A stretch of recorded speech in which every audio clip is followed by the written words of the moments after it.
Il y a encore peu, se tenait ici l'un des plus grands marchés de bétail de la ville de Bamako. Des milliers d'éleveurs, vendeurs, transporteurs et clients, venus parfois de loin, s'y rendaient régulièrement. Aujourd'hui, le terrain est à l'abandon. Comme d'autres marchés à bétail de la capitale, les autorités maliennes ont commencé dès septembre à ordonner leur fermeture. Ils estiment que ces lieux sont infiltrés par les djihadistes.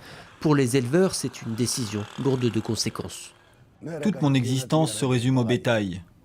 Aujourd'hui, me priver de cela, c'est mettre un terme à mon existence.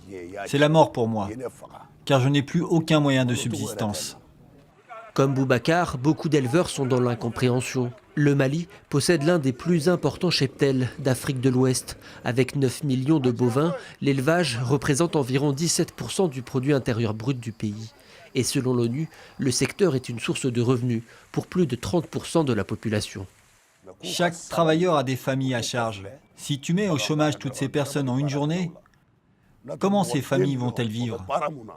Les autorités ont bien proposé des solutions de relocalisation en dehors de la capitale, à plusieurs dizaines de kilomètres, mais la majorité des commerçants les rejettent. Ils estiment que cette relocalisation ne prend pas en compte l'impact socio-économique pour les acteurs locaux.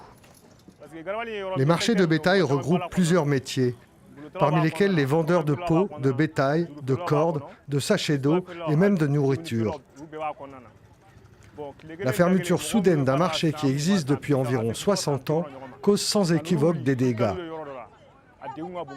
Si nous devons quitter ce marché pour aller jusqu'à Kati, cela sera vraiment compliqué. La communauté Peul, très présente dans le secteur de l'élevage au Mali, est particulièrement touchée. La fermeture des marchés à bétail de Bamako pourrait aussi engendrer des pénuries de viande dans la capitale.